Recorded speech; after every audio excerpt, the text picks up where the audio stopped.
नमस्कार, मैं हूँ ब्रह्मरथ दुबे। आप सागर एक्सप्रेस न्यूज का खास कार्यक्रम देख रहे हैं। किसी ने क्या खूब कहा है कि सभी का खून शामिल है इस मिट्टी में, ये हिंदुस्तान किसी के बाप का थोड़ी है।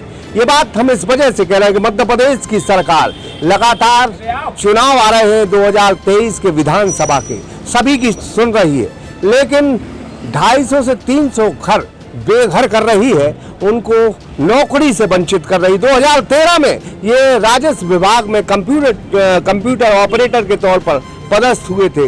लगातार 9 से 10 साल ये सेवाएं कर दे रहे हैं। बावजूद इसके इनने एक पायलट प्रोजेक्ट तैयार किया था, जिसकी दम पर भारतीय जनता पार्टी की भाजपा सरकार ने जबरदस्त राजस्व बटोरा है।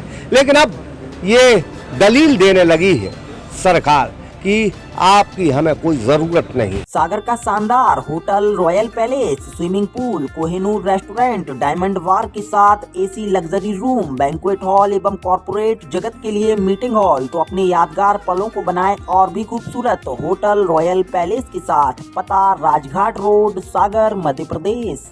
ये बात हम इस वजह से कह रहे हैं कि राजस्व एवं परिवहन मंत्री के दरबार में ये 250 लोग इकट्ठे हुए, तकरीबन जो है 22 जिलों से 32 जिलों से आए हैं। और तो हम इनसे बारी बारी मुखातिब होंगे। जहां बेरोजगारी की समस्या दूर करने के लिए सरकार पढ़ाओ सीखो योजना जो भी है चला रही है, क्योंकि अभी वो नर्सरी में है ये योजना, लेकिन इनके बावजूद इन घरों को, इन युवाओं को बेरोजगार क्यों कर रही है। हम फिर कहते हैं कि सरकार का जो पैसा है वो जनता का है और जनता ही ये है, तो फिर हम कहेंगे कि सभी का खून शामिल है इस मिट्टी में, ये हिंदुस्तान किसी के बाप का थोड़ी है।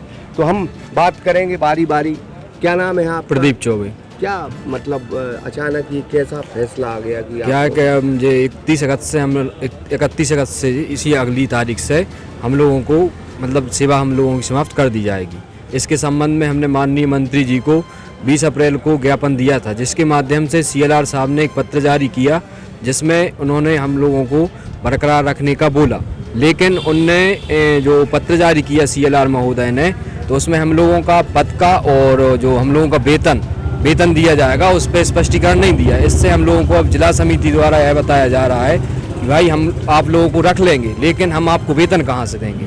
बस इसी मांग को लेकर हम लोग दोबारा से राजस्व वेतन मिलता है आपको? हम लोगों को 6,500 रुपये। 6,500 जी। कब से काम कर रहे हैं आप? 9 साल से। अब माने अगर बेरोजगार हो जाते तो फिर क्या? बिल्कुल बेघर हो जाएंगे। अपने महत्वपूर्ण साल आपने जी तकरीबन मतलब 9 साल कहीं नहीं जा सकते। ओवर एज कुछ और भी ज़्यादा है, 40 साल भी वाले हैं, मतलब किसी दूसरी जॉब के भी नहीं बचे वो उसमें। आप क्या समझते हैं किस तरह से सरकार जो है एन वक्त पे आपको अलग कर रही है, जब ओवर एज होने की कगार पे? हम इसे कंपनी का अनुचित फैसला मानेंगे, क्योंकि 2015 से हम लगातार सेवाएं दे रहे हैं। इतना अनुभव है हमें कि शायद ही किसी को होगा। राजस्व विभाग में हम छोटे स्तर के कर्मचारी हैं और हम बड़े अधिकारियों तक का काम करते हैं, लेकिन उसके बाद भी हमारी सेवाएं अभी समाप्त की जा रही है, जिसका विरोध कर रहे हैं।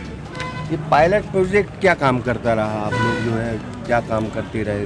इसमें हम लोग को सबसे पहले ये सुधार हुआ है नामों में। नाम जैसे किसी का नाम लिखा था तो उसमें उसकी जाति भी चढ़ना थी, तो ये हुआ। इसके बाद में नकलों को जो निकालना था हम लोगों को, तो खसरा वीवर नक्शा ऑनलाइन नकल निकालते थे, तो यहाँ पे आदेश बंदी सब चीज़ों को इसमें चालू कर दिया है। अब ये लोग अचानक से बंद कर रहा है। जैसे किसान आता है, तहसीलदार महोदय ने बोल दिया है SDM साहब ने कि नकल लेके आओ, तो उसके लिए एक स्थान निर्धारित है कि तहसील में इस नंबर कमरे में नकल निकलेगी, तो वो हमारे यहाँ आके निकलवा ले, और जो रेट शासन द्वारा है उस रेट पे हम लोग निकालते हैं। अब यदि बंद कर रहे हैं तो किसान सबसे पहले परेशान होगा और बाहर जाएगा वो नकल के लिए। तो MP ऑनलाइन की दुकान है और सब तो अपने मनचाहे पैसे लेंगे, उसमें कोई शिकायत की वो भी नहीं होगी, तो किसानों को भी समस्या इसमें उत्पन्न होगी और हम लोग 31 तारीख को बेघर हो जाएंगे।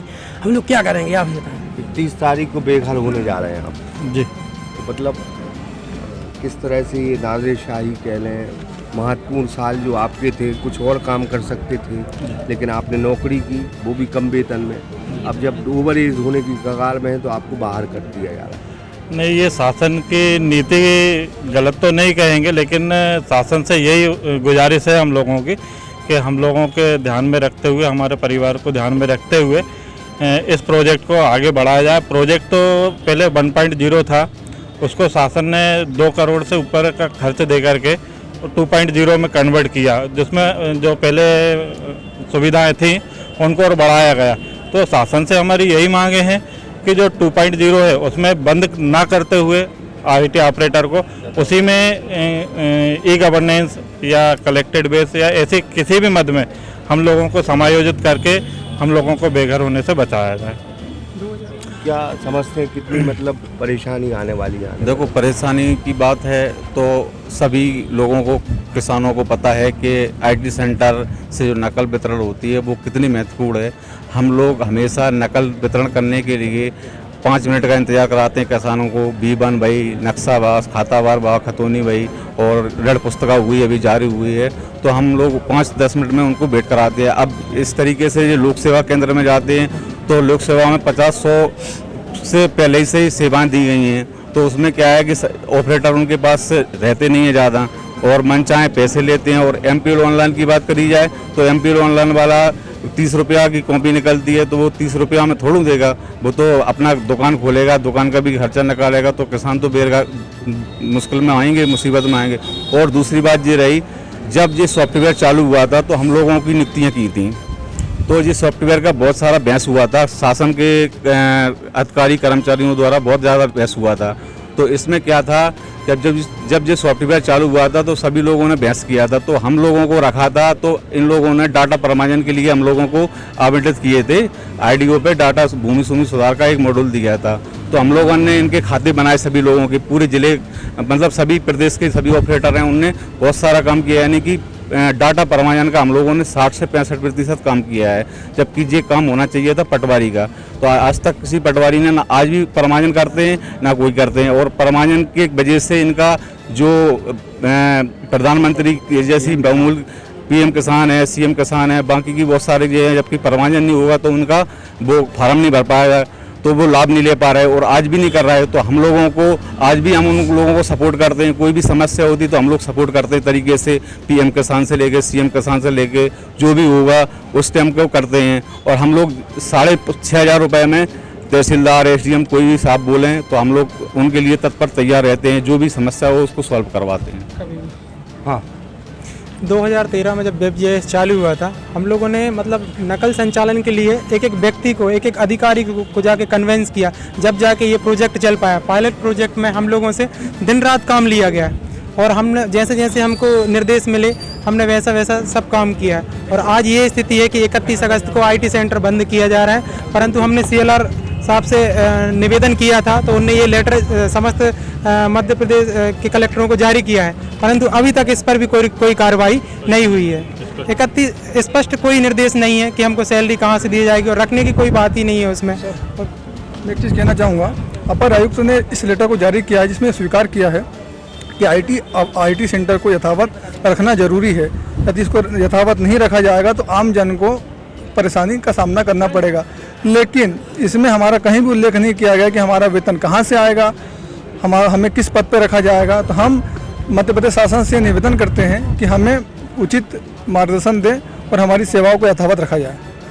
तो मध्य प्रदेश में हो या देश के जो व्यवस्थापिका का जो कानून है उसमें ये कहा जाता है कि अगर कोई 89 दिन काम करता है, 90 दिन काम करता है, तो फिर उसको ऐसे ही हटाया नहीं जा सकता, कानूनन तौर पर वो बहुत मजबूत होता है। लेकिन मध्य प्रदेश की सरकार सीखो कमाओ योजना चालू कर रही है, बेरोजगारी की समस्या पर बात करते हुए रोजगार देने की बात कर रही है। वहीं 250 घरों को बेघर किया जा रहा है, उनके रोजगार छीने जा रहे हैं। तो हम फिर इतनी बात ज़रूर कहेंगे कि मध्य प्रदेश की सरकार को इनके बारे में भी सोचना चाहिए। इनके भी बीवी हैं, इनके भी बच्चे हैं, इनके भी माँ बाप हैं, और 6,500 रुपये में ये 24 घंटे अगर काम कर रहे हैं तो शायद मध्य प्रदेश के राजस्व विभाग में इतने मेहनती कर्मचारियों को यूं ही नहीं हटाना चाहिए।